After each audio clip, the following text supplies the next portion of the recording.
समीर आणि सरिता, समीर व त्याचे कॉलेजचे मित्र हे तर कॅसेटच्या दुकानाच्या भिंतींनाही तोंडपाठ झाले होते. प्रत्येक शुक्रवारी कॉलेज सुटले की त्याचा मोर्चा सरळ त्या दुकानाकडे वळायचा. दादा तसल्या नावाचे ते दुकानदार त्यासाठी खास इंग्लिश चित्रपट म्हणजे प्रौढ चित्रपटासारखा स्टॉक बनवून ठेवत असे. त्याच्या घरी VCR असल्यामुळे ते चित्रपट पाहणे म्हणजे त्यांच्यासाठी एक मोठा सोहळाच असायचा. खोलीच्या दाराला आतून कडी लावून पडदे ओढून खाण्याचे पदार्थ घेऊन त्यांची तयारी चालायची. त्या काळचे ते VCRचे दिवस म्हणजे आजच्या OTT प्लॅटफॉर्मसारखेच, पण त्यात एक वेगळाच थरार होता. या दुकानात आणखी एक व्यक्ती समीरच्या मनाचा ताबा घेत होती. ती व्यक्ती होती दादाची धाकटी बहीण सरिता. सरिता दिसायला एकदम सुंदर होती. तितकीच ती मनमोकळी आणि बिनधास्त. तिचे लांबसडक काळेभोर केस, बोलके डोळे व चेहऱ्यावरचे ते कायमचे स्मितहास्य समीरला खूप आकर्षित करायचे. समीर व त्याचे मित्र नेहमी सरिता दुकानात असेल तर थोडे लाजत असत. त्यांना ते चित्रपट त्याच्या समोर भाड्याने घेताना संकोच वाटायचा. तसले चित्रपट. पण समीरच्या मनात मात्र सरिताबद्दल एक वेगळीच भावना घर करून राहिली होती. तिच्या बोलण्यातला आत्मविश्वास, ती प्रत्येक कृती त्याला खूप आवडायची. कित्येकदा तो दादा नसताना मुद्दामून सरिता दुकानात कधी येते याची तो वाट पाहत असे, फक्त तिला एक नजर बघण्यासाठी. कॉलेजच्या सुट्ट्या लागल्या होत्या. एक संध्याकाळी समीर व त्याचे मित्र पार्कमध्ये बसले होते.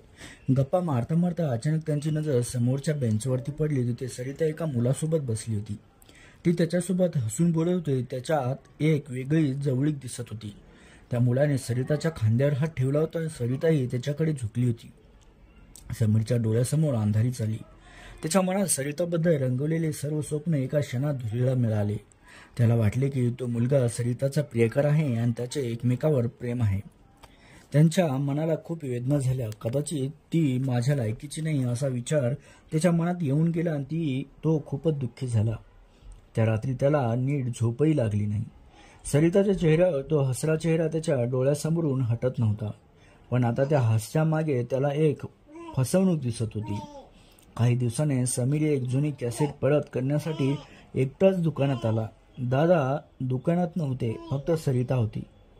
दुकानात थोडी गर्दी होती, त्यामुळे सरिता थोडी व्यस्त होती. समीरने कॅसेट परत दिली आणि पैसे दिले. पैसे देताना काही सुट्टे नाणी खाली पडली. ती उचलण्यासाठी समीर खाली वाकला आणि त्या क्षणी त्याची नजर दुकानाच्या काउंटरच्या खाली ठेवलेल्या एका लहान टीव्हीवर पडली. टीव्हीवर एक इंग्रजी चित्रपट चालू होता. समीरने ते दृश्य पाहिले आणि ते पाहून तो थक्क झाला. ती एक तसला पिक्चर चित्रपटातील अत्यंत ते दृश्य होते आणि ते आश्चर्याने गोष्ट म्हणजे सरिता अगदी निवांतपणे ते दृश्य पाहत होती. समीरला पाहून सरिता थोडी गडबडली, पण तिने लगेच स्वतःला सावरले. तिच्या चेहऱ्यावर खुसपट हसू आले. तिने डोळे मिचकावून समीरकडे पाहिले आणि हसून म्हणाली, काय रे, तुलाही आवडतात का असे सीन? समीरला काय बोलावे कळेना. तो पूर्णपणे गोंधळला होता. त्याने कसेबसे हो म्हटले. सरिताने आणखी एक पाऊल पुढे टाकले. तुला काय वाटले मी खूप निरागस आणि लाजळू आहे? मी फक्त साध्या भोळ्या मुलीसारखी दिसते म्हणून? तिच्या आवाजात एक प्रकारची खटाळपणाही होता. सुरेंद्रने धीर धरून सरिताला पार्कमधील प्रसंगाबद्दल सांगितले. तेव्हा मला खूप वाईट वाटले होते. मला वाटले की तू कुणासोबत ते रिलेशनशिपमध्ये आहेस आणि मला दुःखही झाले, तो म्हणाला. सरिताने शांतपणे त्याचे ऐकून घेतले. तिच्या चेहऱ्यावर आता वेगळाच भाव होता, जसा काहीतरी कबूल करण्याची तयारी ती करत होती. तिने समीरचा हात हळू हातात घेतला आणि म्हणाली, तो माझा कोणी प्रियकर नव्हता समीर. तो फक्त एक मित्र होता ज्याच्यासोबत मी वेळ घालवते. मला खूप एकटे वाटत होते म्हणून मी त्याच्यासोबत गेले होते. तिच्या डोळ्यात एक प्रकारची वेदनाही दिसत होती. खरं सांगायचे तर मला खूप आवडतो. मला तू खूप आवडतोस, पण तुला कधी सांगायची हिंमत झाली नाही. तू नेहमी तुझ्या मित्रासोबत असायचा आणि मला वाटायचे की तुला माझ्यात काही इंटरेस्ट नाही. हे ऐकून समीरला खूप आनंदही झाला. त्याला विश्वासच बसेना की सरिताही त्याच्यावर खूप प्रेम करते. त्याच्या मनातील सर्व गैरसमज दूर झाले होते आणि त्या दिवशी दादा लवकर घरी गेले होते, त्यामुळे दुकानात फक्त ते दोघेच होते. त्यांनी बराच वेळ गप्पा मारल्या. त्यांनी एकमेकांना अनेक गोष्टी सांगितल्या, त्यांच्या आवडीनिवडी, स्वप्ने, अपेक्षा. सरिताने तिच्या आयुष्यातील काही वैयक्तिक गोष्टीही समीर सोबत शेअर केल्या. समीरने तिच्यासोबत त्याचे सर्वात गुपित विचार वाटले.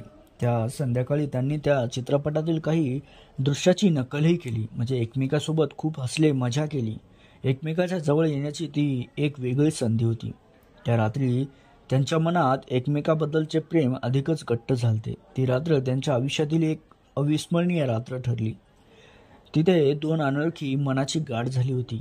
त्या दिवसानंतर समीर आणि सरिता एकमेकांना वारंवार भेटू लागले. दादा नसताना सरिता समीरला दुकानात बोलून घेत असे. सरिताच्या त्या हिरोने समीरने तिला सोडून दिले होते याचा तिला आनंदच झाला होता, कारण आता ती समीरला अधिक मोकळेपणाने भेटू शकत होती. त्यांचे नाते केवळ शारीरिक आकर्षणापुरते मर्यादित राहिले नाही, तर त्यात भावनिक जवळीकही वाढली होती. ते एकमेकाचे मित्र बनले, मार्गदर्शक बनले आणि सर्वात महत्त्वाचे म्हणजे एकमेकाचे प्रेम बनले. समीरला सरिताच्या रूपात एक प्रेमळ अशी साथीदार मिळाला. त्यांच्या प्रेमकथेची सुरुवात त्या जुन्या कॅसेटच्या दुकानातून झाली होती, जिथे एकेकाळी फक्त चित्रपटाची देवाणघेवाण होत असे.